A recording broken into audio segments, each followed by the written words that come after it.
text types in, and we're going to look at advertising because it's a way for us to look at visuals and things we're very, very familiar with. And that is an important thing to do with kids when we're sequencing and getting ideas, that we start with things that are comfortable and familiar before we move to abstract. But what I would like you to do is just take a piece of paper. So take a paper, any paper, blank, and you're going to fold it, hot dog style first, horizontally, and then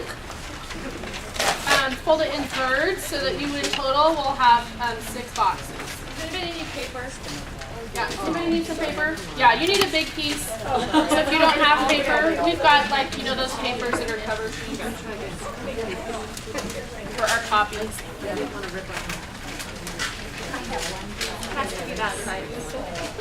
I know. Okay. So on mine, you can see the writing that I did on it, so that gives you a clue that there's going to be some things that you write and work on. So yeah, you'll want it full size. Unless, of course, you take like 6 little squares and you just I will always have a kid in class that adapts it that way. Yeah. I'm going to use sticky notes. Okay, so you can put little numbers in the corners. They don't need to be as big as what I have it on here, but there's a visual for you. So I do want you to number the boxes 1 through 6, going from left to right and then top to bottom. And then you might just want to write a little note to yourself. That in box number 1, we're going to look at visualization.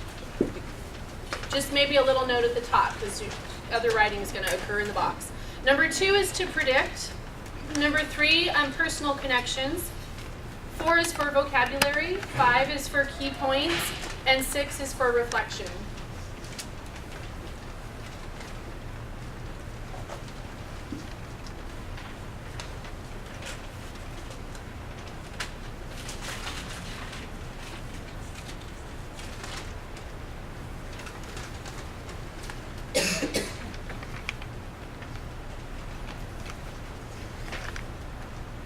So this is a strategy that I use with my kids when we're approaching difficult text.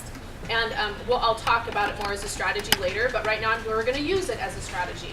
So we're going to look in an article, and the first thing I want you to do is we're going to look at, do some convergent thinking to bring our minds together.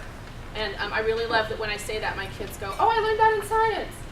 So we're going to do some visualization. In box 1, I'm going to show you several pictures, and I want you to visualize, write down what you noticed in the images that I'm going to show you. And what is the theme, what does it make you think about? And so this is the first one right here, this smiling guy. How many people know who he is? Anybody? My boyfriend.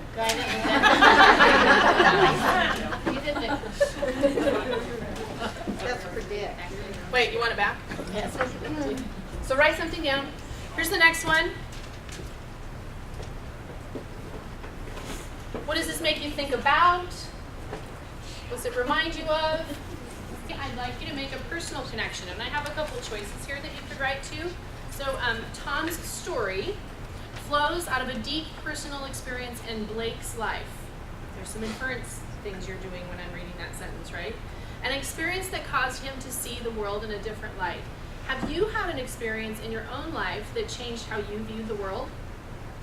So that's one prompt you could do. The other is, think of day-to-day products that you use, like toothpaste, laundry detergent, or underwear. If you could speak directly to the companies of these products, what advice would you give them? What would make them more memorable? So you can pick one of those, or you can quickly write to both of those, or you can expand off of that. But go ahead and make a personal connection here, so you're thinking about how you connect to this idea. I am hearing great pods of conversation, which is always good. I think that's another important lesson for when we're teaching our students, that they are saying things, and sometimes they're really surprised that I can hear them. If I'm standing here, I can say, I really like the conversation going on there. Hear that? And so that's the first thing you need to prove, that you can hear that. But then after that, in their conversations, they're so rich, and they do get to say so much when more of them are talking. So we want our classrooms to have more conversation going on, more people talking to each other. And so, but then I would like to hear for the greater class, what were some ideas that you had? And in either way, it could be an experience, but it could also be the product that you were thinking about. So is there anybody, you could share someone's that you think is fantastic, or you can share your own that you also think is fantastic. We talked about how, like, we did the Tom's story one, all three of us did, about how important, like, one person can make a really big difference, or that relationships are really important, and that's kind of how all of our stuff that happened is, like, the relationships between people, when they change suddenly, make you see the world in a different light, whether someone's passing away, a relationship ending, something like that. It makes you see the world in a different way. So it's kind of an interruption, which interestingly, whenever you're reading something, if you notice when the author has an interruption, that's something important to notice. That what is the message that he's sending you when he's given that interruption? So it's important to see that in life. That's a big change. Thank you. Any others?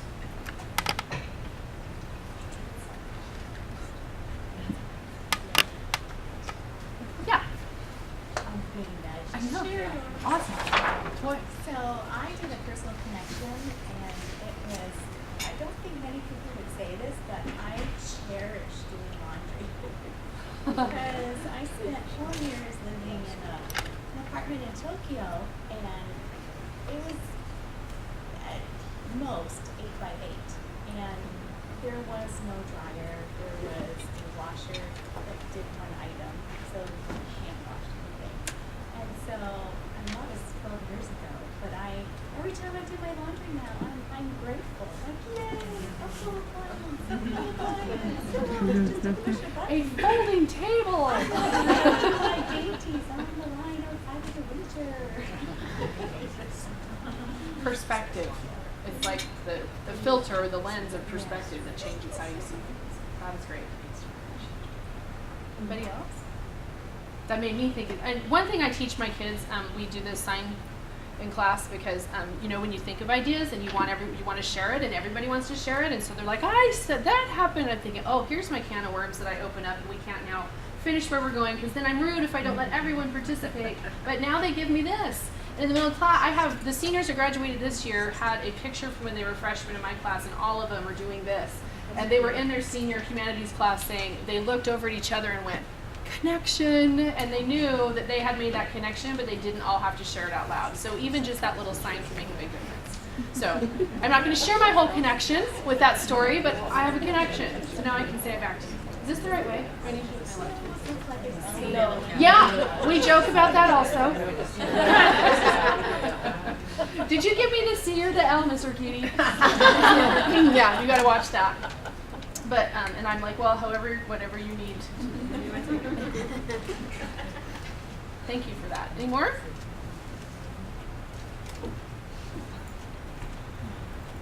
Good idea and experience. Okay. The next box is vocabulary. And I usually just try, like, if there's a key vocabulary word that they need to know at the end of the Most Dangerous Game, if they do not know the word repast, they can't infer the meaning at the end of the story. They have such a hard time. So I might just choose one word out of the whole thing that is really one that they want and that they can use. So this is a word that I think is key. Alpargata. I'm not positive if that's how you say it, but I think I used my Latin background on it. Another word they use in the article, I don't have it written up here, but it's affinity. So it's like a community to which you're affiliated would be your affinity. So that's one that they utilize. Article is coming to you. And this article does a lot of work for us, so it's important that you're really taking in depth and looking at it. And in box 5, this is kind of an as you read box, so that it gives, that you can start writing in this box and maybe turn over and use the back half of your page. There's the last 2 boxes are a lot of writing, so it's okay to use the back of the page, but you might just use half of it and save some for box 6. Of course, you could get out more paper, or use the little notepads. But you are, what I'm going to ask you to do is collect key points and ideas. So I'm often more specific with students on this. Like I might say, please look in Casca Amontillado. I'll show you this on another day. But I ask them specifically to look for the answer to is it revenge or not. So that you can get real specific and have them look for that. Where you know this, I'm looking at you as known intelligent readers and asking you to write down what you think are key points and ideas. Okay. Look at where can you think about if you're moved versus motivated and what the difference on that might be. So I'd like you to reflect on that and think about what was said in the article and what those might mean. I'd like you to think about what is story. What connections can you make?